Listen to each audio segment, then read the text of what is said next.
देखिए, मान लीजिए अपन के पास क्वेश्चन ये है, कोई आपके पास एक ब्लॉक है, ठीक है। इसके सामने एक ब्लॉक रख दिया आपने, है ना।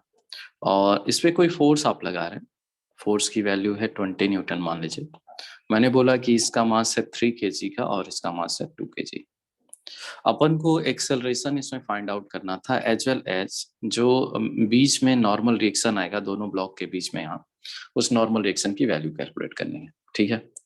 तो देखिए कितना कंफर्टेबल है ये। अपन लोग बोलेंगे ये जाएगा तो दोनों साथ साथ, तो एक्सेलरेशन एक ही आना है, ये करेक्ट बात है। और जब भी अपनी कई सारी बॉडी एक साथ जब चलना स्टार्ट करती हैं, है ना, जब एक साथ वो चलना स्टार्ट करती है तो अपन लोग ये बोल देते हैं कि फिर वो तो सिंगल बॉडी है ना। सिंगल बॉडी कितने की हो गई? 5 केजी की।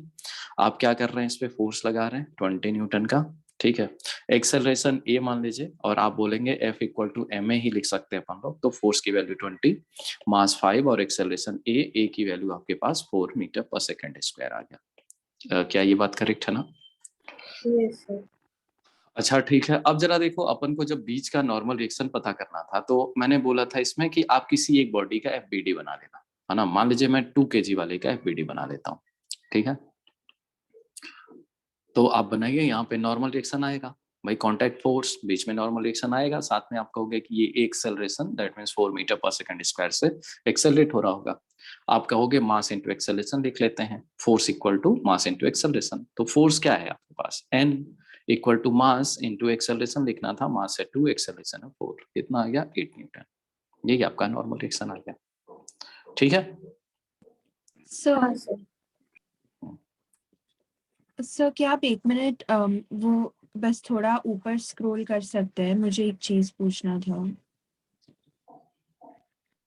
बोलो।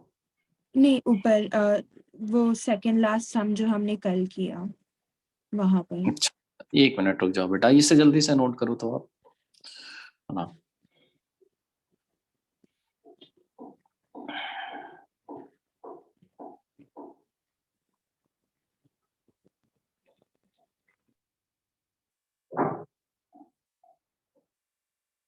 हो गया सर। अच्छा हो गया, ठीक है।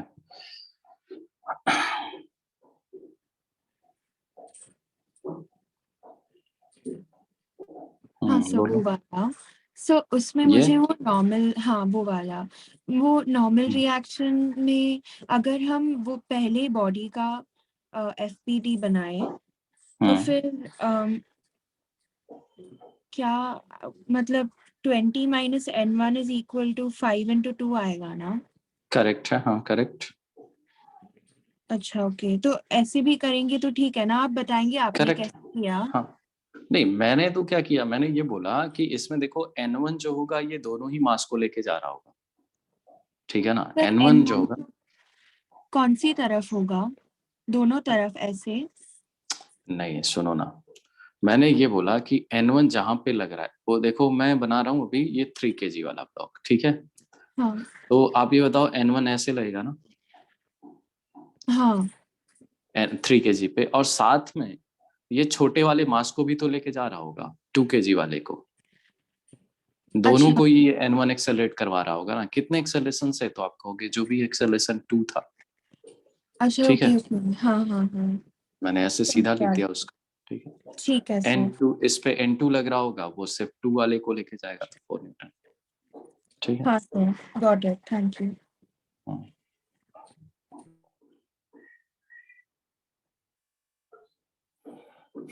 अच्छा,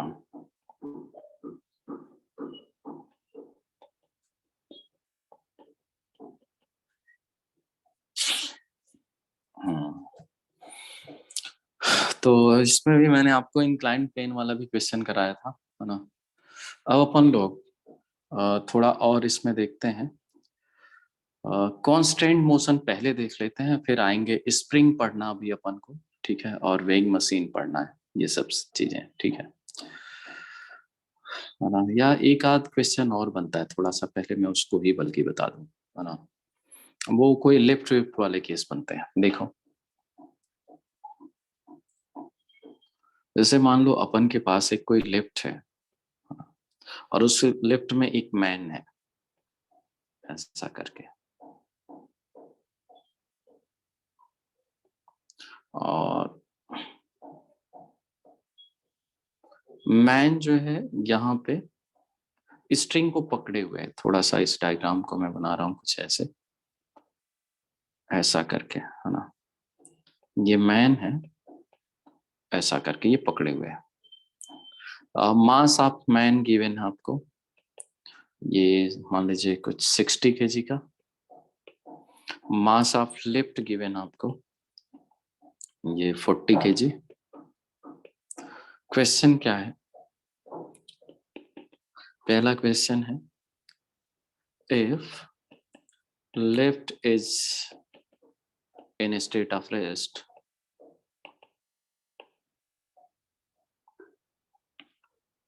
tension, find tension in string. ठीक है, ये अपन को बताना है, पहला क्वेश्चन। दूसरा क्वेश्चन ये है कि इफ, अच्छा एक और छोटा सा इसमें साथ में रहेगा, normal reaction between lift and man. ठीक है, दो क्वेश्चन रहेगा। और दूसरा क्वेश्चन है, if lift is moving upwards with 5 meter per second square, find tension and normal reaction। फिर से मतलब सेम क्वेश्चन रिपीट करना है दोनों केसेस के लिए। ठीक है, तो देखिए आराम से, है ना। सबसे पहला क्या है? सबसे पहला है कि भाई लिफ्ट जो है वो इन स्टेट ऑफ रेस्ट है, तो अपन लोग टेंशन कितना बता पाएंगे? तो देखिए, एक तो कन्वेंशनल तरीका है जो एकदम कंफर्टेबली अपन लोग करेंगे, सबसे पहले उसको करते हैं। फिर एक छोटा सा तरीका और भी है, उसको बताएंगे, वन लाइनर टाइप का। अगर मेरे को इसको करना हो तो मैं क्या करूंगा, मैन का एफबीडी बनाऊंगा और देन लिफ्ट का एफबीडी बनाऊंगा। ठीक है ना। अगर पहला क्वेश्चन करना है मेरे को, तो मैन का एफबीडी एंड लिफ्ट का। मैन का एफबीडी जरा देखिए कैसे बनेगा। तो भाई मैन के हैंड पे टेंशन ऊपर होगा, ठीक है ना। ये टेंशन जो होगा ऊपर की साइड लग रहा होगा। नॉर्मल रिएक्शन मैन के पैरों में भी ऊपर की तरफ ही लग रहा होगा। और मैन का जो वेट होगा mg, है ना, ये डाउनवर्ड डायरेक्शन में होगा। ठीक है, तो आप इसके लिए इक्वेशन क्या लिख पाओगे, क्योंकि इक्विलिब्रियम है तो T plus N equal to mg, और m ये है 60 एक्चुअली में, इंटू g हो गया। ये करेक्ट है ना? एफबीडी समझ आई? हाँ Yes, sir. सर। देन इसके बाद जरा देखिए, लिफ्ट का जब एफबीडी आप बनाएंगे तो उस एफबीडी में इधर टेंशन दिखेगा और मैन के पैरों का नॉर्मल रिएक्शन इधर आएगा, नॉर्मल रिएक्शन, और साथ में इस लिफ्ट का मास नीचे की तरफ। ठीक है, तो इसमें अपन को इक्वेशन क्या लिखनी पड़ेगी? इसमें लिखनी पड़ेगी T equal to N plus lift का मास मतलब 40 इंटू जी। ये हुआ सेकेंड इक्वेशन। अब देखिए, अपन के पास दो अननोन है, T एंड N। ठीक है ना, ये दोनों को आप सॉल्व करिएगा तो आपका आंसर आ जाएगा। और करेक्ट है क्या? एक बार वापस बता दोगे ये वाला आपने? कौन सा बेटा? नॉर्मल रिएक्शन कर रही है ना ऊपर वो। नहीं, अभी मूव कहाँ कर रहा, अभी तो बस रेस्ट में है ना। पहला क्वेश्चन क्या है, लिफ्ट जो है स्टेट ऑफ रेस्ट में है। ठीक है, तो मैन का एफबीडी बना दो और साथ में लिफ्ट का एफबीडी बना दो। हाँ समझा, मुझे लगा। हाँ ठीक है सर। ठीक है, ठीक है। तो अब इनको जरा सॉल्व कर दो ना। T equal to N plus 40g हो गया। यहाँ से बल्कि T की जो वैल्यू है इसमें उठा के रख दो तुम। ठीक ना, तो क्या बनेगा, आप दोनों को सॉल्व करो जरा। तो N plus 40g plus N equal to 60g दिख रहा है आपको। 2N इक्वल टू आपके पास दिखेगा कितना, 60 माइनस 40 दैट मीन्स 20g, और N की वैल्यू दिखी 10g that means 100 newton. Normal reaction आ गया, और जैसे ही नॉर्मल रिएक्शन आएगा किसी एक में रख दो, आपके पास टेंशन आ जाएगा। जैसे टेंशन अगर आपको कैलकुलेट करना है तो T की वैल्यू आ जाएगी 100 और प्लस 40g दैट मीन्स 400। कितना हो गया ये, 500 न्यूटन। तो टेंशन है 500 न्यूटन, नॉर्मल रिएक्शन है 100 न्यूटन। ये क्लियर है आप लोगों को सभी को? Yes, हाँ सर, जरा इसको नोट कर लीजिए। हो गया सर। हो गया सर। अच्छा ठीक है, फिर अगर मान लीजिए अपन को टेंशन बताना था, वन लाइनर, जैसे मैंने बोला कि एक लाइन में इसका आंसर निकालना है, मैं ये कहूंगा कि फिर तो मैं कंबाइंड इसको देखना स्टार्ट कर दूं, है ना।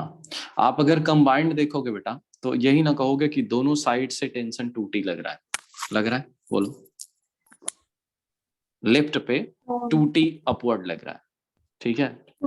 इक्वल टू यही तो टोटल वेट को बैलेंस कराया होगा, है ना। 2T ही टोटल वेट मतलब 100 kg को बैलेंस कराया होगा, तो 100 kg का वेट जो होगा वो 100G हो जाएगा ना। T की वैल्यू क्या आ गई आपके पास, 50G, that means 500। So 2T क्यों? क्योंकि दो स्ट्रिंग है, दो स्ट्रिंग है, दोनों करेक्ट है। स्ट्रिंग। ओके। दोनों साइड, ठीक है। समझ आया आप लोगों को? Yes sir. तो आप दोनों ही मेथड नोट कर लीजिए।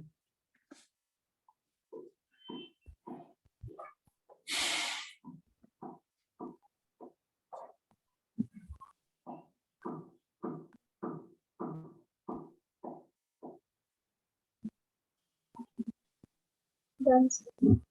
हो गया? अच्छा ठीक है, अब जरा देखो, अपन को ये बताना था कि अगर लेफ्ट, मतलब बी वाले केस में, कि अगर लेफ्ट आपका 5 मीटर पर सेकंड स्क्वायर से ऊपर जा रहा हो तो टेंशन और नॉर्मल रिएक्शन अभी क्या आएंगे, ठीक ना।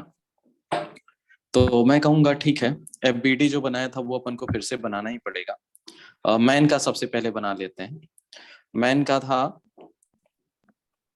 टेंशन ऊपर की तरफ, इसका नॉर्मल रिएक्शन ऊपर की तरफ पैरों में, और वेट जो था वो नीचे की तरफ 60G का। अब ये एक्सेलरेट होगा 5 मीटर पर सेकंड स्क्वायर से। अपन लोग न्यूटन सेकेंड लॉ लिख लेते हैं। क्या लिखोगे आप, T plus N equal to minus 60G equal to mass into acceleration 60 into 5। पहली इक्वेशन ये बनेगी। दूसरा लेफ्ट का एफबीडी अपन लोग बनाएंगे। तो लेफ्ट में तो टेंशन लग रहा था ऊपर की तरफ, और नॉर्मल रिएक्शन जो मैन के पैरों का था वो नीचे की तरफ, और इसका वेट 40G, ये डाउनवर्ड, ये भी एक्सेलरेट अपवर्ड हो रहा है, ए की वैल्यू 5 मीटर पर सेकंड स्क्वायर से। न्यूटन सेकेंड लॉ आप जब लिखोगे तो लिखोगे T minus 40G minus N equal to mass into acceleration. Mass इसका 40 और एक्सेलरेशन है 5। इन दोनों को आप सॉल्व कर लो और TN की वैल्यू बता दो क्या आएगा। तो सॉल्विंग आसानी दिखती है इसकी।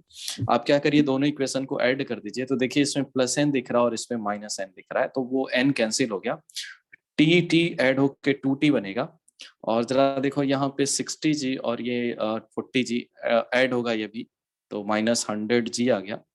इक्वल टू आप इस साइड से देखोगे तो 300, और ये आपका हुआ कितना 200, तो कितना आया 500।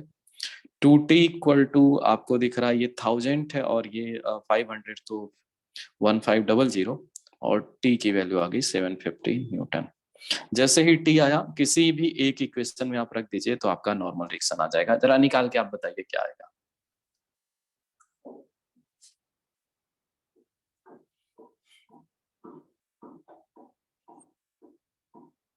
टेंशन 750।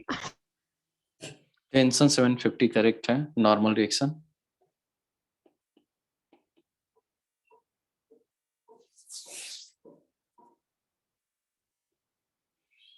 सर 6900।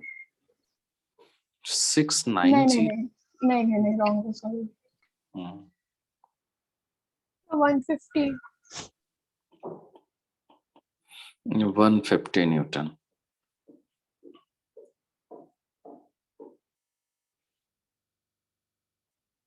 हाँ, 900 माइनस 750, हाँ करेक्ट है। समझ में सभी को आ रहा है ना। इसका भी वन लाइनर टेंशन के लिए हो सकता है। वो क्या हो सकता है आप जरा देखो। मैं ये कहूंगा कि दरअसल पूरी असेंबली, मैन और ये लिफ्ट, दोनों ही 5 मीटर पर सेकेंड स्क्वायर से ऊपर की तरफ जा रहे हैं, और टेंशन कितना है दोनों साइड का, T, मतलब 2T। तो अपन लोग इसको लिख सकते हैं 2T माइनस वेट जो डाउनवर्ड एक्ट करेगा, वेट डाउनवर्ड एक्ट करेगा 100G equal to mass into acceleration 100 into 5, ठीक है। तो 2T इक्वल टू, जरा देखो ये आपके पास कितना है, 1500 आ गया, और T की वैल्यू 750 न्यूटन। कंफ्यूजन नहीं होना चाहिए शायद, बताओ बेटा। हाँ समझ आ गया। हाँ ठीक है।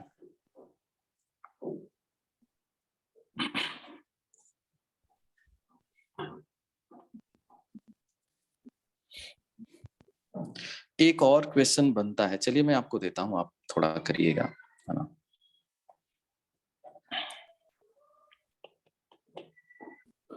सेम अरेंजमेंट है, सेम अरेंजमेंट मीन्स पुली वैसा ही जैसे थी, लिफ्ट भी वैसे ही,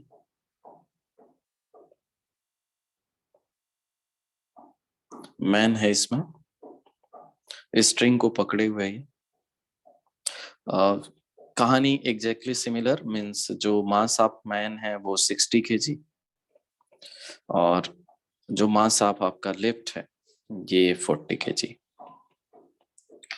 इसको किस एक्सेलरेशन से एक्सेलरेट होना चाहिए सो दैट जो एन इसको फील हो वो 400 न्यूटन का हो। ये क्वेश्चन आपको समझ आया? देखिए क्या होगा, आप बताओ, पैरों में नॉर्मल रिएक्शन इससे एग्जर्ट होगा, यही ना, पैरों में क्या होगा, नॉर्मल रिएक्शन। और वो नॉर्मल रिएक्शन अभी अपन लोगों ने कैलकुलेट करा था, वो कितना आया था, 150 न्यूटन आया था। वो कितना आया था, 150 न्यूटन। तो अब ये है कि अगर रेस्ट में था तो देखिए कुछ और वैल्यू थी, रेस्ट में था तो कितना था तब उस टाइम पे 100 न्यूटन। अभी जब एक्सेलरेट कराया तो 150 आ गया, मतलब वेरी कर रहा है। तो वेरी करते करते वो उसे जब ये फील होने लगे कि 400 न्यूटन है नॉर्मल रिएक्शन, तो उस टाइम एक्सेलरेशन की क्या वैल्यू होगी। एक और चीज सुन लीजिए आप, दरअसल इस लैंग्वेज को एक दूसरी तरीके से बोला जाता है, बोला ये जाता है कि what should be the acceleration of lift so that man feel his actual wait on his feet, है ना, मतलब एक्चुअल वेट वो फील करे। जैसे आप ये बताओ, मैंने अगर ग्राउंड पे खड़ा होगा तो उसे 400 न्यूटन का नॉर्मल रिएक्शन लगेगा कि नहीं, बताओ। 40 केजी का नहीं 60 केजी का, मैंने गलत लिख दिया था, 60 केजी का अगर ये मैन है तो नॉर्मल रिएक्शन पैरों में कितना लगेगा उसके, 600 न्यूटन का लगेगा, बताइए, ग्राउंड पे अगर खड़ा हाँ होगा सर। तो ये क्वेश्चन की लैंग्वेज ऐसे भी लिखी जाती है कि what should be the acceleration of lift so that man feels his actual wait on his feet, ठीक है ना। तो आप इसका मतलब क्या समझेंगे, नॉर्मल रिएक्शन की वैल्यू कितनी चाहिए, 600। अब आप एक्सेलरेशन की जरा वैल्यू इसमें कैलकुलेट करिए, क्या आएगा। एफबीडी बनाना आप जानते हैं, एफबीडी बना के एक्सेलरेशन, दो इक्वेशन बनाइए और दोनों इक्वेशन में टी और ए अब की बार अननोन होगा, है ना।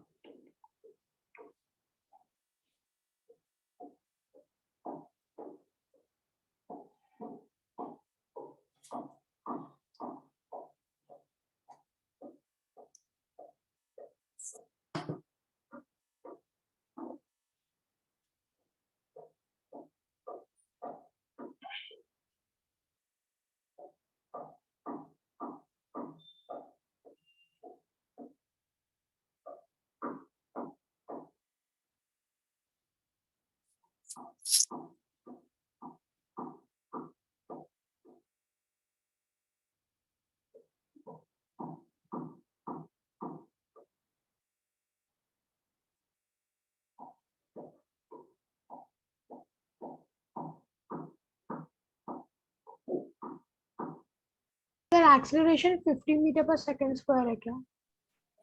एक्सेलरेशन की वैल्यू 15 मेरे को पता नहीं, 50 मैंने तो 50 50, अच्छा,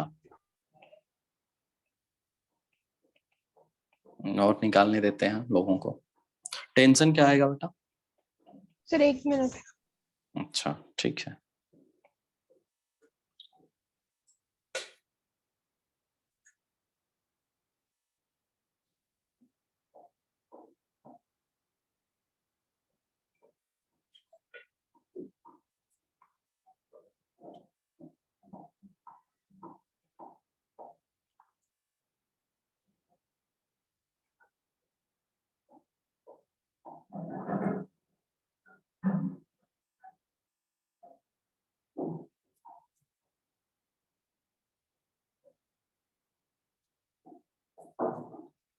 सर टेंशन का वैल्यू काफी बड़ा आ रहा है, मतलब 3000 आ रहा है। आ सकता है क्योंकि एक्सेलरेशन भी तो ज्यादा है ना, मतलब पॉसिबल है। अगर आपका आ रहा है तो आप बताइए 3000 ही है। हाँ सर। ठीक है, अभी चेक कर लेते हैं, चेक हो जाएगा ये तो।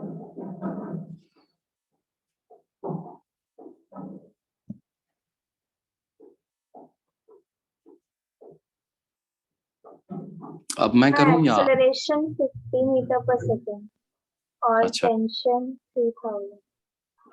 अच्छा, इसका मतलब करेक्ट ही है ना? यस सर, यही है।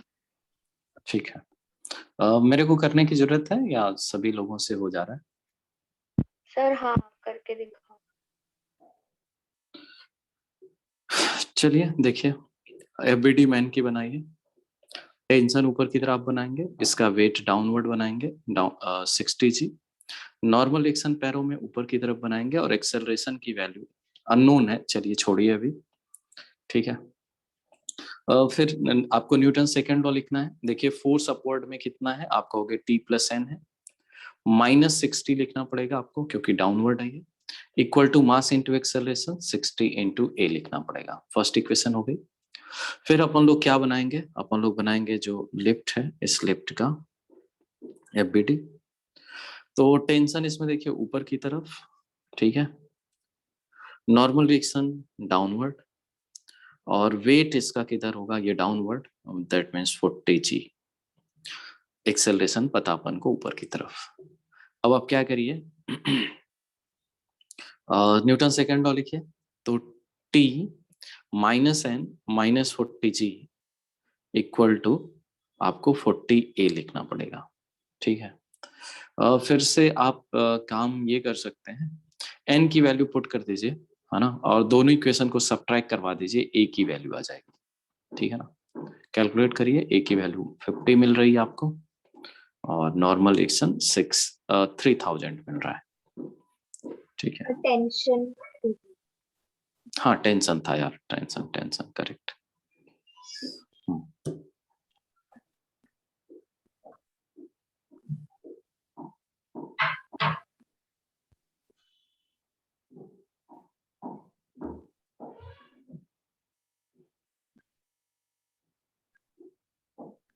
तो मुझे आपने जो मेथड बताया उसमें से अगर हम करें तो क्या इक्वेशन ये सही है अगर हम लिखे कि 2t - 100 g is equal to 100 a?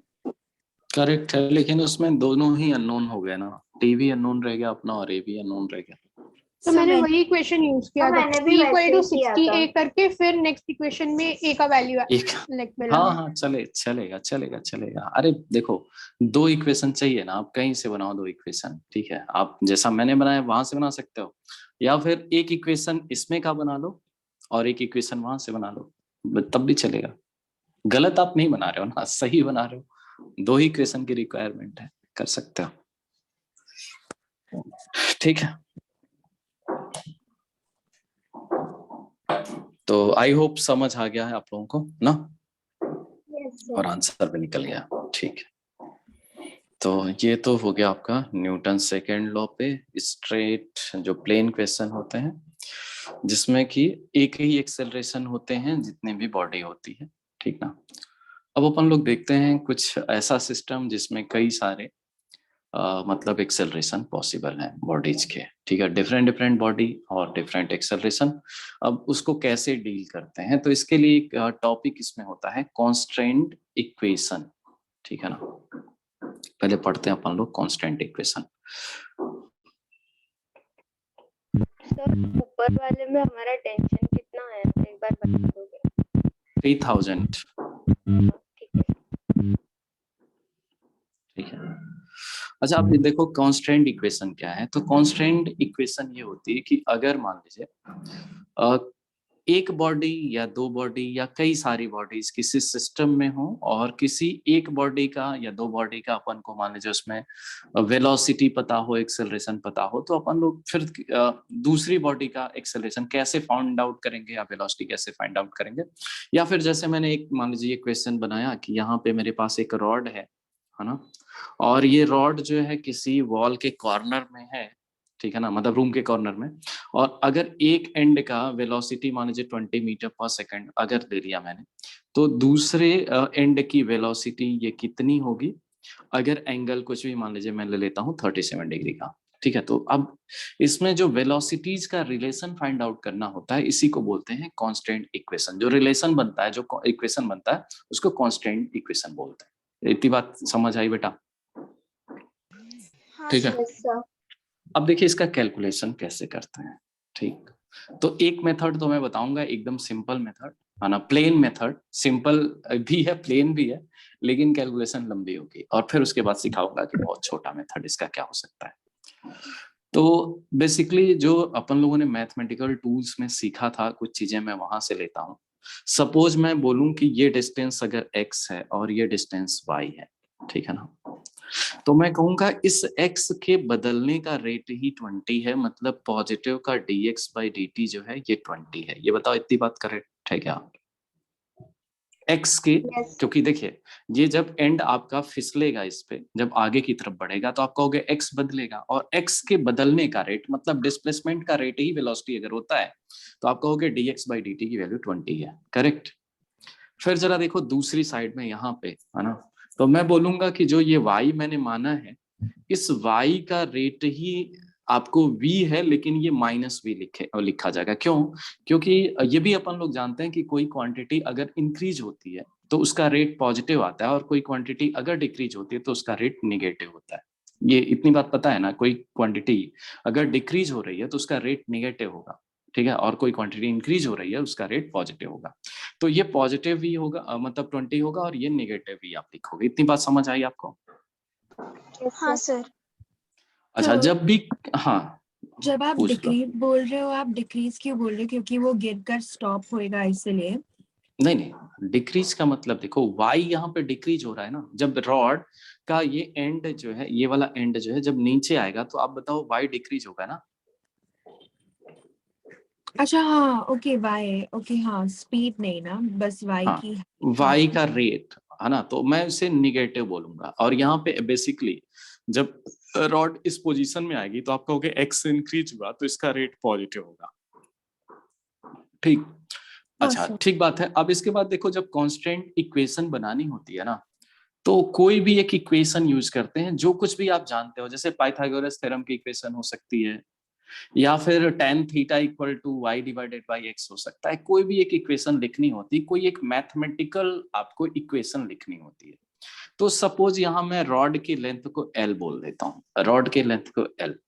तो जरा देखो पाइथागोरस थ्योरम से मेरा x, y और l रिलेट हो सकता है, यहाँ x² + y² equal to l², ठीक है। इतनी बात समझ आई? एल क्या है? कांस्टेंट है ये। एल क्या है बेटा? कांस्टेंट है। भाई कांस्टेंट रॉड की लेंथ है, ये तो कांस्टेंट ही रहेगा, ठीक। फिर क्या करते हैं ना, अपन लोग इस इक्वेशन को टाइम के रिस्पेक्ट में डिफरेंशिएट कर देते हैं, ठीक ना। तो जैसे x का डिफरेंशिएशन 2x dx/dt होगा, और ये होगा 2y dy/dt, और लेंथ का 0 होगा क्योंकि कांस्टेंट है, ठीक ना।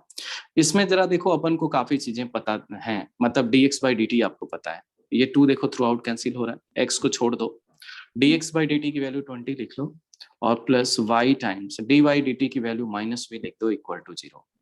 v अगर आप कैलकुलेट करोगे तो x divided by y times 20 आ गया। अब v की वैल्यू x बाई वाई अगर देखो आप ज्योमेट्री में, तो ये cot 37 दिख रहा है आपको, दिख रहा है क्या? x by y cot 37। cot 37 की वैल्यू भी आपको पता है, ये 4/3 होता है, इनटू हो गया 20, तो 80 डिवाइडेड बाई 3 मीटर पर सेकेंड वेलोसिटी सेकेंड एंड की आ गई, ठीक है। इसको नोट करो। अभी यस मैं वन लाइनर बताता हूँ इसका, कि एक लाइन में ये कैसे क्वेश्चन होता है, लेकिन थोड़ा सा आपको ओके। ये अहमियत पता चले कि अच्छा ये क्वेश्चन मतलब हो तो इतने लंबे में होता था, लेकिन इसका छोटा तरीका तो लाजवाब है, ठीक है। तो पहले आप इसे नोट कर लो, हो गया सर। ठीक है। हाँ सर, नोट हो गया। ठीक है, देखो मैं ये कह रहा हूं कि रॉड तो अगर ये है ऐसे, इधर वेलोसिटी है 20 मीटर पर सेकेंड और ये आपको नहीं पता, 37 डिग्री का एंगल है, तो आप कहोगे ये फिर 53 डिग्री का एंगल होगा ना। रॉड की लेंथ के अलोंग वेलोसिटी देख लो, कंपोनेंट क्या आ रहा है। मतलब अगर ये 37 है, कहोगे इधर भी 37 है। 20 का इधर क्या आएगा, 20 का cos 37 होगा बेटा। cos 37 क्या होता है, 4/5 होता है। हाँ, ये आपका कितना बन गया, 16 हुआ। अच्छा, v का भी आप रॉड के अलोंग कंपोनेंट देख लो, क्या आएगा, v cos 53 आएगा। v इंटू ये 3/5 होता है। मैं कहूंगा ये दोनों इक्वल होगा, है ना। तो दोनों अगर इक्वल होगा तो v इंटू 3/5 की वैल्यू जो होगी वो 16 के इक्वल होगी और v की वैल्यू, हाँ बेटा, दोनों इक्वल होगा। अच्छा मैं बताता हूँ, मैं बताता हूँ। 60 इंटू 5 डिवाइडेड बाई 3, ये 80/3 हो गया। ठीक है। अच्छा एक बात मेरे को बताओ बेटा, ये रॉड है ना, और अगर ये ट्रांसलेट कर रही है, ये ट्रांसलेट भी तो कर रही है, तो मैं कहूंगा इस तरफ जो वेलोसिटी होगी वही इस तरफ होगी, मतलब v1 इक्वल टू v2 होगा ना, चाहे किसी भी तरीके का मोशन हो इसका। ये बात समझ आ रहा है। रॉड के अलोंग अगर वेलोसिटी डिफरेंट हो गई, रॉड की लेंथ के अलोंग वेलोसिटी डिफरेंट हो गई, मैं कहूंगा फिर तो या तो रॉड एक्सटेंड कर रही है या कंप्रेस हो रही है। लेकिन रॉड है, ये कंप्रेस या एक्सटेंड तो नहीं हो रही है। ये बात समझ आ रहा है। हाँ सर। Yes sir. तो बस अगर ये कंप्रेस या एक्सटेंड नहीं हो रहा है तो मैं कहूंगा फिर तो वेलोसिटी इक्वल ही होना चाहिए, v1 v2 इक्वल होना चाहिए। रॉड की लेंथ के अलोंग वेलोसिटी इक्वल होगा और उसी को मैंने इक्वल कर दिया, आपका आंसर आ गया। ठीक है, तो देखिए जिस क्वेश्चन को कंस्ट्रेंट इक्वेशन वाली, मतलब जो अपन कन्वेंशनल इक्वेशन है वो इतने लंबे में सॉल्व करती है, उसको देखिए एक ट्रिक है ये कि रॉड के अलोंग वेलोसिटी का कंपोनेंट इक्वल होगा। जस्ट वन लाइन में करता है इसको।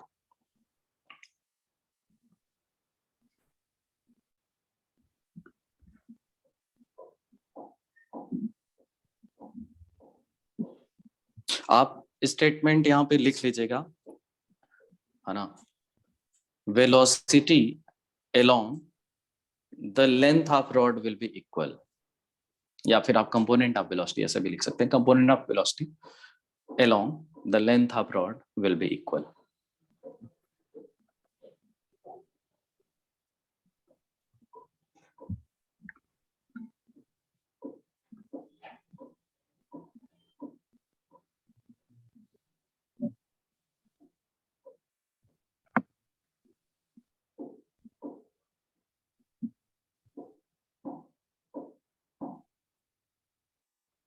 क्या नोट हो गया बेटा, हाँ सर सर। नहीं। Yes sir. करिए करिए करिए।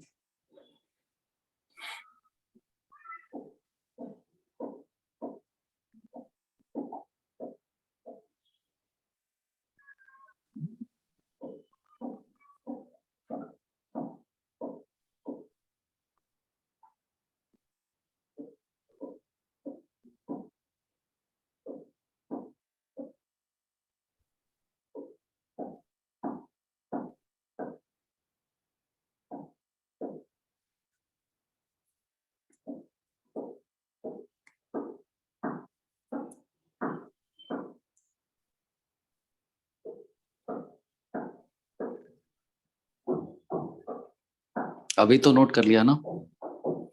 Yes sir. ठीक,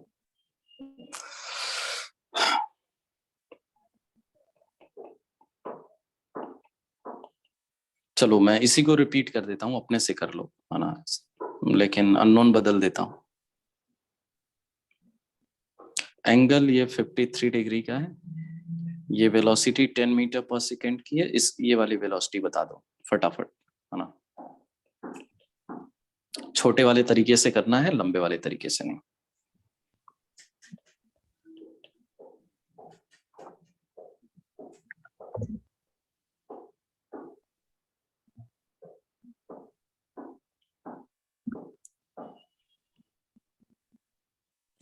तो तो क्या 40/3? 40/3। तो 30/4 आ रहा है। अच्छा चलिए देखते हैं अब ये 30/4 40/3 है। 40/3 है। अच्छा सर 40 40/3।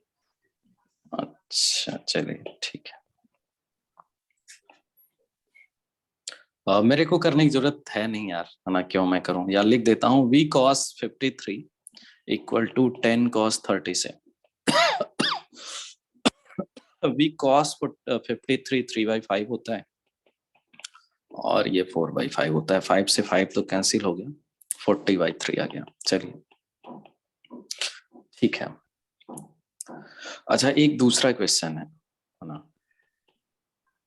तो जैसे देखो ऐसा नहीं कि सारे क्वेश्चन में कुछ ना कुछ आपको ट्रिक मिलेगा, जहां मिलेगा मैं बताऊंगा, कहीं हो सकता है वैसे ही आपको करना पड़ जाए। जैसे एक क्वेश्चन ये होता है कि एक बलून है ना, ये बलून राइज कर रहा है ना, बलून जो है ये राइज कर रहा है ऊपर की तरफ।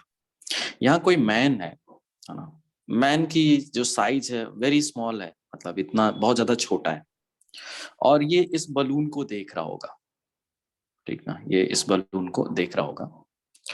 तो जब ये राइज करेगा, जरा देखिए जो एंगल ऑफ एलिवेशन है इसको चेंज करते रहना पड़ेगा। ये बात आपको समझ आ रही है? एंगल ऑफ एलिवेशन को चेंज करता रहना पड़ेगा, क्योंकि जब ये ऊपर चला जाएगा तो एंगल ऑफ एलिवेशन डिफरेंट हो जाएगा। ये बात समझ आ रही है आपको? Yes sir. हाँ सर।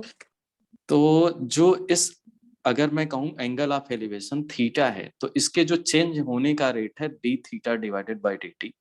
ये कुछ गिवन है 5 रेडियन पर सेकेंड। ये 5 रेडियन पर सेकेंड आपको गिवन है, ठीक। ये कुछ बोला गया, ये डिस्टेंस है सपोज कुछ 50 मीटर की। अब इसमें बलून की वेलोसिटी आपको फाइंड आउट करनी है, बलून की वेलोसिटी व्हेन थीटा कुछ 37 डिग्री का हो, तो है ना, वेलोसिटी ऑफ बलून आपको फाइंड आउट करना है जब थीटा 37 डिग्री है, ठीक। अब जरा देखिए इस क्वेश्चन को कैसे अपन लोग करते हैं। देखो मैं क्या बोलूंगा कि ये बलून सपोज वाई हाइट पे हो, सपोज ये वाई हाइट पे हो, तो D Y by D T जो होगा यही वीपी होगा। इतनी बात बताओ मेरे को, मतलब आपको समझ आ रहा है? डी हाँ Y by sir. D T VB होगा, क्योंकि वाई के चेंज होने का रेट ही वेलोसिटी ऑफ बलून है, ठीक। अच्छा अब जरा देखो यहाँ क्वाड्रेट मतलब वो पाइथागोरस थ्योरम नहीं लिखेंगे, यहाँ पे क्या लिखेंगे, tan theta. tan theta equal to क्या y डिवाइडेड बाई 50 है, बोलिए। tan theta y divided by 50, y की वैल्यू निकाल दो, ये आ गया 50 tan थीटा, और अभी इसको डिफरेंशिएट कर देते हैं दोनों साइड में, तो dy बाई dt की वैल्यू होगी 50। tan थीटा का डिफरेंशिएशन क्या होता है, सेक स्क्वायर थीटा, लेकिन आप तो टाइम के रिस्पेक्ट में कर रहे हैं, इस वजह से d theta into dt multiply करना पड़ेगा। मैथमेटिकल टूल्स आपको याद आ गया होगा, है ना। तो जरा देखो यही तो वीबी मेरे को फाइंड आउट करना है, ये 50 हुआ, और सेक स्क्वायर थीटा आप देखो कितना रखना आपको, तो सेक स्क्वायर ये थीटा है 37 डिग्री, और D theta by D T की देखिए वैल्यू आपको गिवन है, ये है 5, तो 50 इंटू 5 ये 250 हो गया, और सेक 37 कितना होता है वैसे, कॉस का उल्टा होगा, मतलब 5/4 का होल स्क्वायर हुआ, ठीक है। तो 250 इंटू 25 डिवाइडेड बाई 16 मीटर पर सेकेंड, यही वेलोसिटी ऑफ बलून है। क्या समझ आया आपको?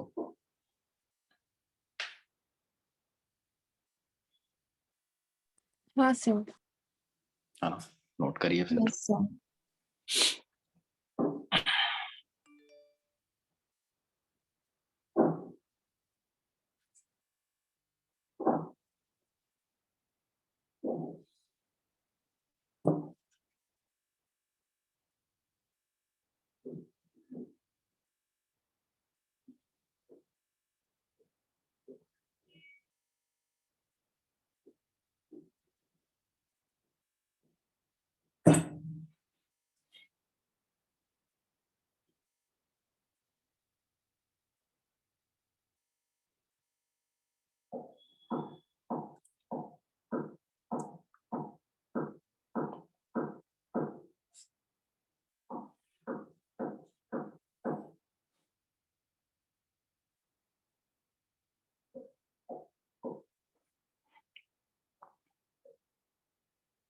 नोट हो जाएगा तो बेटा बता देना। हो गया। ठीक। अच्छा, एक क्वेश्चन आया था, जेई में आ चुका है, जेई मेंस में। तो ये एक्चुअली में बहुत सारे क्वेश्चन रिपीट भी होते हैं आपके नीट में, जेई मेंस के जो आसान क्वेश्चन होते हैं, ठीक है। तो इसी का एक क्वेश्चन है, देख आपको करवा देते हैं, कंसेप्ट अगर आपको याद रहेगा तो, मतलब अगर आ भी गया तो भी आप कंफर्टेबली कर सकते हो। जैसे एक टॉर्च है कोई, ठीक है ना, और ये टॉर्च रोटेट हो रही है ना, कुछ ऐसे ऐसे करके। तो आप जरा देखो, जब ये इसको रोटेट कराओगे तो अगर मान लीजिए कि पहले ऐसे टॉर्च रहेगी तो ब्राइट स्पॉट इधर रहेगा इसका, है ना। अगर टॉर्च थोड़ा रोटेट हो जाएगी तो आप देखिए ब्राइट स्पॉट आगे की तरफ बढ़ेगा। ये बात समझ आ रही है आपको? जो अगर आप रोटेट कराओगे टॉर्च को तो ब्राइट स्पॉट जो होगा वो आगे की तरफ बढ़ रहा होगा, एक्स एक्सिस पे मूव कर रहा होगा, ठीक है। तो क्वेश्चन ये है कि अगर इसके रोटेशन का रेट आपको पता है, मतलब मान लीजिए ये रोटेशन थीटा, मतलब ये एंगल थीटा है, रोटेशन का rate D theta by D T ये गिवन है, मान लीजिए 2 रेडियन पर सेकेंड का। और हाइट ये मान लीजिए गिवन है आपको 100 मीटर की। तो ब्राइट स्पॉट की वेलोसिटी ये कितनी होगी जब थीटा की वैल्यू मान लीजिए 45 डिग्री मैं दे दूं तो, ठीक है ना। अगर थीटा की वैल्यू 45 डिग्री है तो आपको बताना यह है कि ब्राइट स्पॉट की वेलोसिटी क्या होगी, ठीक है। क्या अपने से कर पाओगे इसे? सिमिलर क्वेश्चन है, हाँ ट्राई करिए आप। सिमिलर क्वेश्चन है जैसा अभी बलून वाला मैंने कराया। हिंट थोड़ा सा मैं दूंगा, ये x है और dx by dt he v है, ठीक है। अब बाकी आप थोड़ा सोचिए कि आप क्या पाइथागोरस लिख के करेंगे इसको या फिर tan थीटा लिख के करेंगे, क्या लिखेंगे आप सोचिए और करिए।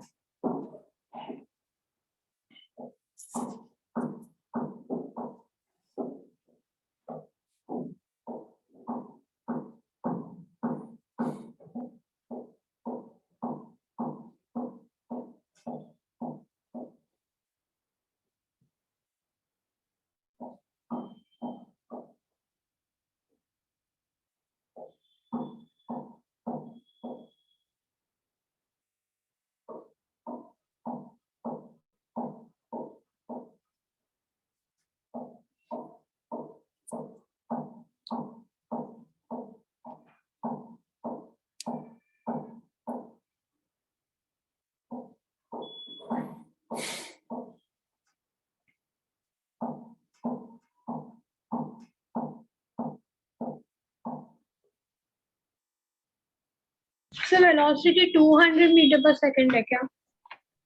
बेटा पता नहीं, देखता हूं मैं, और भी लोग निकालेंगे तो वेरीफाई होगा, अदरवाइज मैं करूंगा, क्योंकि क्वेश्चन क्लास में मैं बनाता हूँ सीधा सीधा, है ना।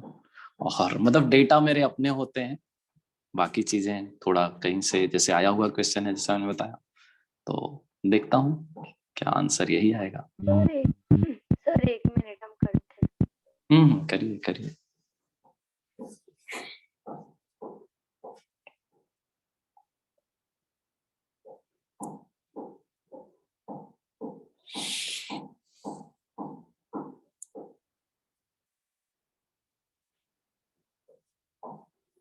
तो वेलोसिटी 200 मीटर पर सेकंड। फिर तो करेक्ट है, अगर दो लोगों के सेम आंसर हैं तो करेक्ट ही होगा। मुझे भी सर 200 नहीं, ही 400 मीटर पर सेकंड। अरे लो, कंट्रोवर्सी स्टार्ट हुई। 100 मीटर पर सेकंड आ रहा है। अच्छा ठीक है, चलिए और कौन बताएगा, कोई और बताएगा? सुधा मिश्रा बताइए क्या आंसर है?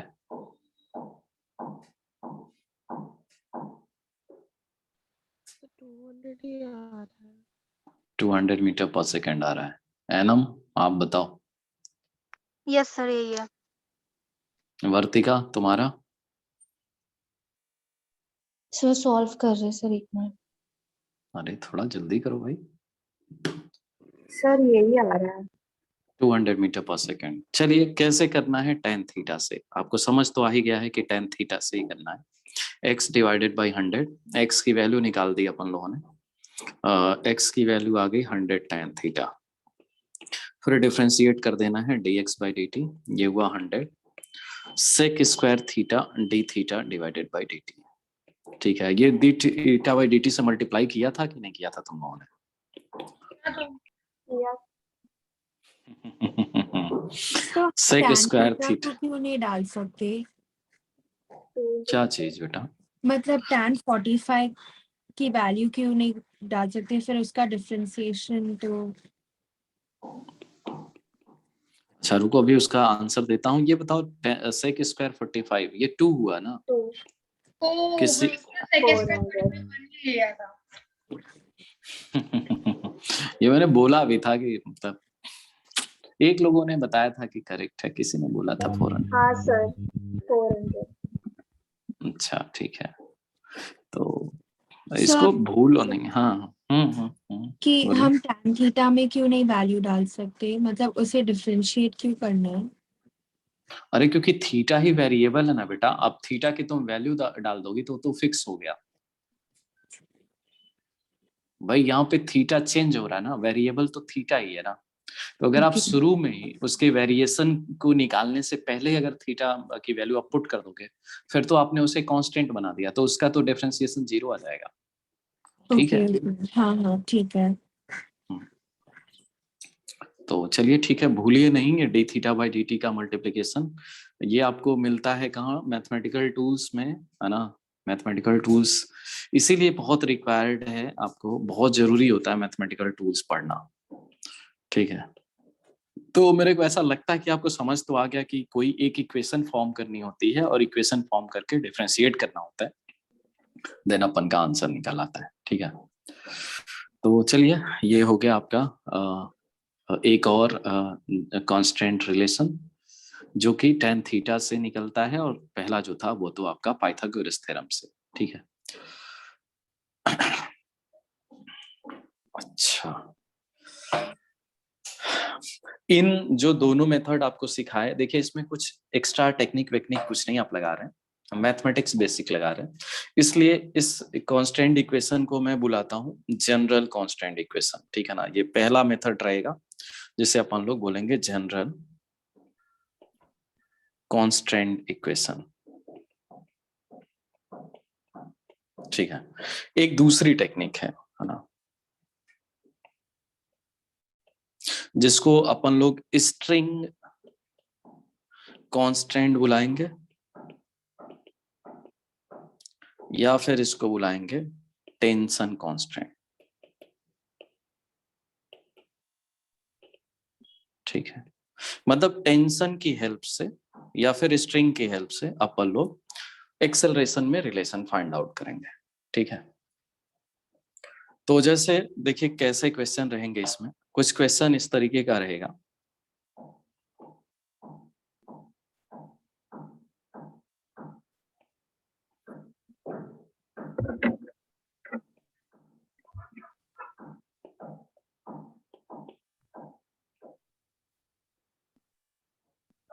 दो आपके पास इस तरीके से मास अटैच हुए, लेकिन स्ट्रिंग जो है कुछ ऐसी है ना, ऐसे करके।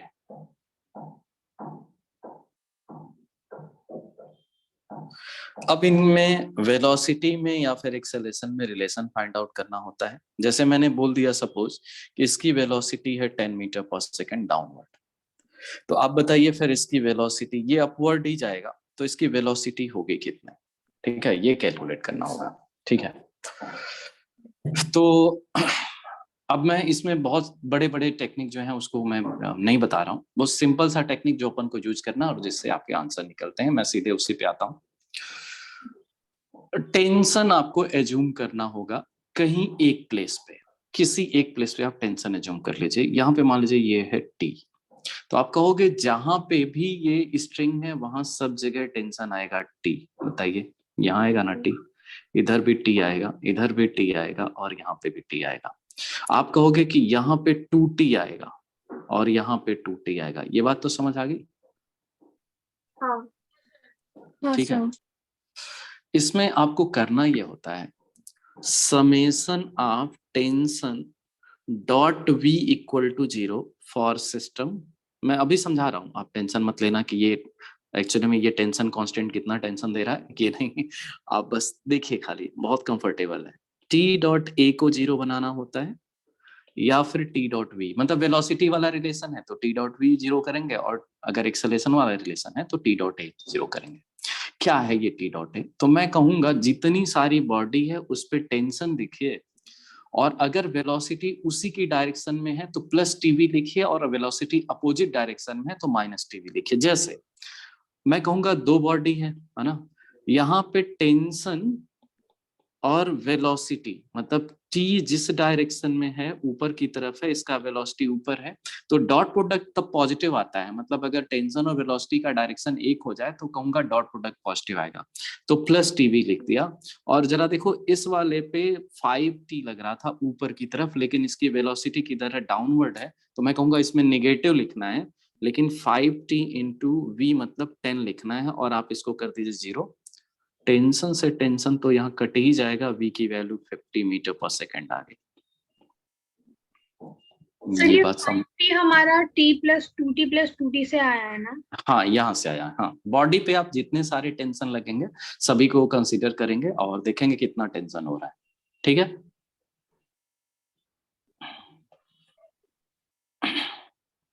ये आप लोगों को समझ आया क्या बेटा? नहीं सर एक बार फिर एक्सप्लेन कर दीजिए।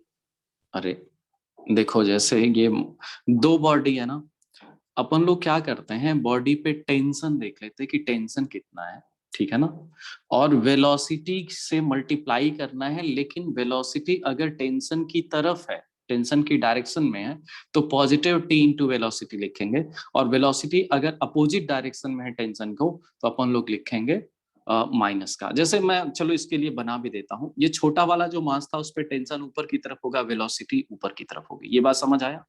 और जो आपका बड़ा वाला ये वेज है या ब्लॉक है, इसमें देखो इधर टी लग रहा है, यहाँ पे 2t लग रहा है, और यहाँ पे भी 2t लग रहा है, लेकिन वेलोसिटी इसकी किस तरफ है, डाउनवर्ड है, तो क्या लिखोगे 5t इंटू 10, लेकिन निगेटिव का। समझ आया ये? और Yes. इसके लिए क्या लिखना होगा, t इंटू वी पॉजिटिव का, इक्वल टू क्या लिखना है, 0। ठीक है, अभी तो समझ आ गया ना? ओके सर, आ गया।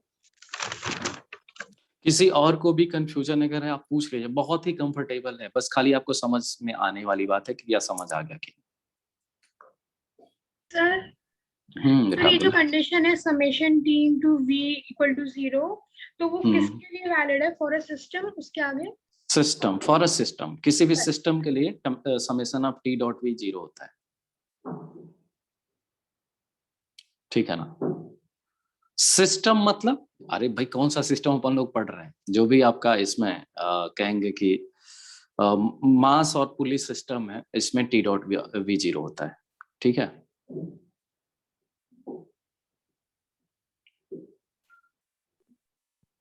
हाँ सर, नोट हो गया। नोट हो गया ना? अच्छा, इसके बाद जरा देखो, एक छोटा सा क्वेश्चन मैं आपके लिए बनाता हूं, थोड़ा और कंफर्ट फील करो आप, है ना?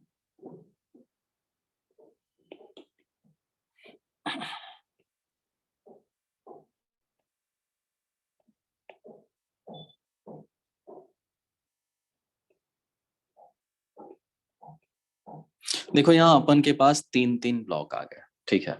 इसमें बोला ये गया कि इस ब्लॉक की वेलोसिटी है 10 मीटर पर सेकंड ऊपर की तरफ, इस ब्लॉक की वेलोसिटी है 20 मीटर पर सेकंड ऊपर की तरफ।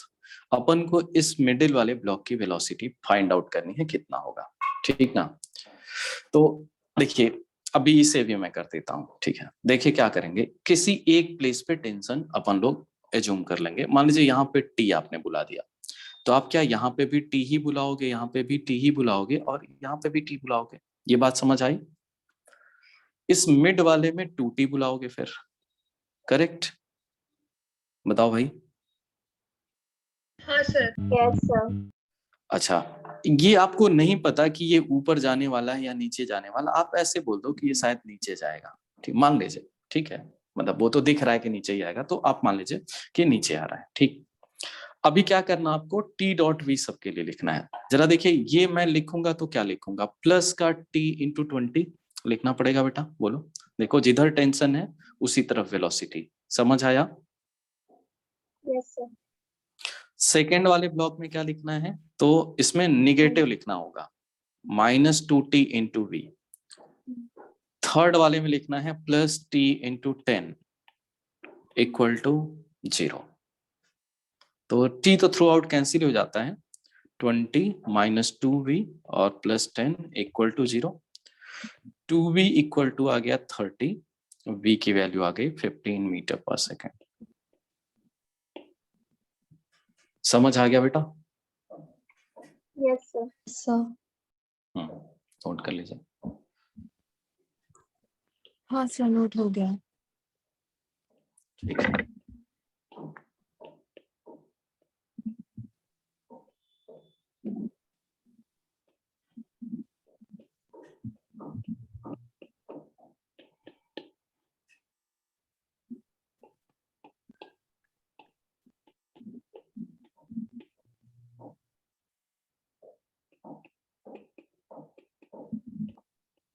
अब जरा ये बता दो आप, इसको तो कर ही सकते हो।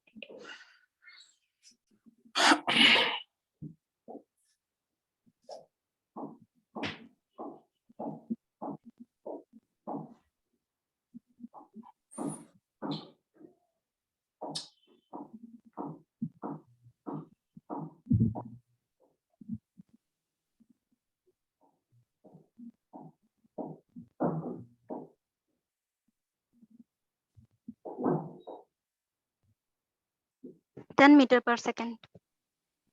10 मीटर पर सेकेंड अपवर्ड्स, यही ना?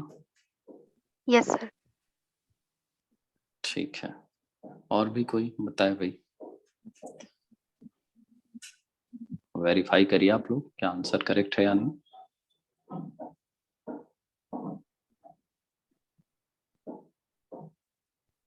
10 मीटर पर सेकेंड। 10 मीटर पर सेकेंड, ठीक है, इसका मतलब सही होगा। इसमें t अपन को मानना होगा, यहाँ पे भी t आएगा, इधर भी t आएगा, यहाँ पे भी t आएगा और इधर भी t, देन यहाँ पे भी t। इसमें होगा 2t और इसमें भी होगा 2t। ठीक है, तो जैसे अगर मैं इस पे लिखूंगा तो लिखूंगा -t इंटू 2, इसमें लिखूंगा -2t इंटू 3, इसमें लिखूंगा -2t इंटू 1 और इसके लिए मैं लिखूंगा अपवर्ड्स मान लेता हूँ, तो +tv हो जाएगा इक्वल टू 0। तो t तो थ्रू आउट कैंसिल होना है, देखिए -2 -6 माइनस कितना आ रहा है यार, -2 और +v इक्वल टू 0, v की वैल्यू +10, करेक्ट है। हाँ, एक और चीज, जैसे मान लो ना कभी आप मान लिए ऊपर की तरफ ये जा रहा है ब्लॉक, आपने बोल दिया कि ऊपर की तरफ है मेरा v और आंसर में बाई चांस निगेटिव आ गया, है ना। मान लीजिए आपने कैलकुलेट किया, बहुत सारे अगर रहेंगे तो हो सकता है कभी अपन लोग गलत भी मान लें, नहीं पता चल रहा है कि ऊपर जाएगा कि नीचे जाएगा। तो जो भी आपने माना है, अगर निगेटिव आया है तो आप सिर्फ डायरेक्शन को अपोजिट कर दीजिए। मतलब अगर ये आंसर आया होता -10 तो मैं कहता फिर ये नीचे जाएगा, क्योंकि मैंने क्या जूम किया ऊपर की तरफ। अगर मेरा आंसर -10 आता तो मैं सीधा कह देता कि ठीक है, डायरेक्शन मेरी अपोजिट होगी, मतलब डाउनवर्ड ये जाएगा। क्लियर है बेटा? Yes sir. सब नीचे जा रहे हैं तो ये लास्ट में तो ऊपर जाना चाहिए। अरे तुम लोग मतलब कहाँ पकड़ के बैठ जाती हो मीनाक्षी तुम। मैं मैंने कहा कि कभी किसी अलग क्वेश्चन में जो आपने एज्यूम किया है वो एजम्पशन का निगेटिव आ गया। मान लीजिए मैंने v माना ऊपर की तरफ और वो वैल्यू निगेटिव आ गई जब मैंने कैलकुलेट करा, तो मैं कहूंगा कि फिर वो ऊपर नहीं जाएगा, ब्लॉक नीचे की तरफ जाएगा। डायरेक्शन रिवर्स कर दो, सिंपल। ठीक है, मैं इस क्वेश्चन में तो निकला ही है मेरा पॉजिटिव, वो तो सही बात है कि ऊपर ही जाएगा।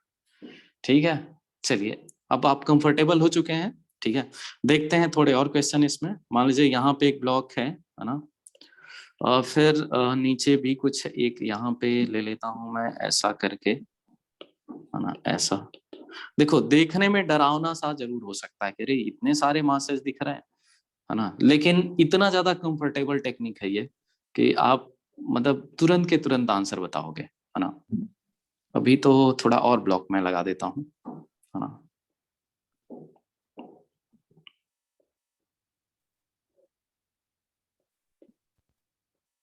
ऐसा करके, है ना, जितने चाहो जोड़ लो, उसमें कोई प्रॉब्लम नहीं होती।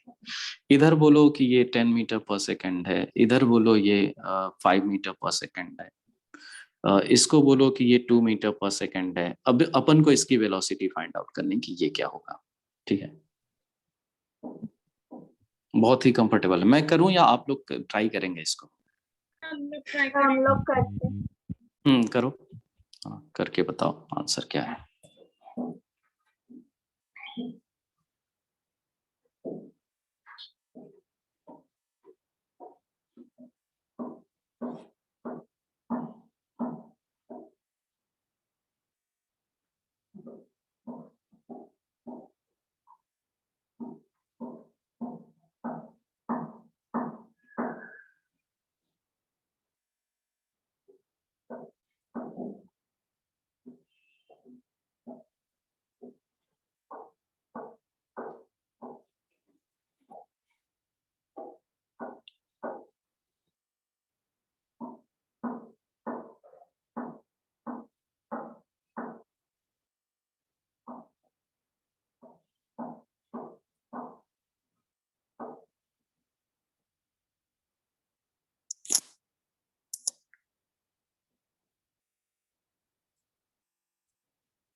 Sir, 17 meter per second. 17 metre पर सेकंड। देखते हैं बेटा, चेक कराया जाएगा अभी, और भी लोगों को निकालने दो। Yes, sir, 17 meter per second. 17 metre पर सेकंड, ठीक है। मुझे 8 मीटर पर सेकंड आ रहा है। 8 मीटर पर सेकंड आपका आ रहा है, आदिश्री का।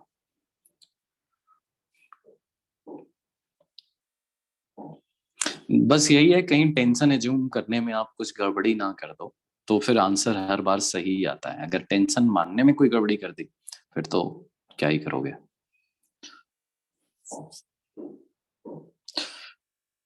और कोई किसी का आंसर बताना चाहता है? कोई आंसर?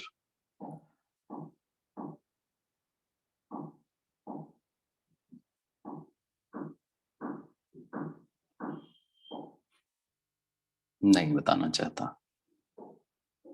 वर्तिका, क्या आंसर है तुम्हारा? सर मेरा 12 मीटर पर सेकंड आ रहा है।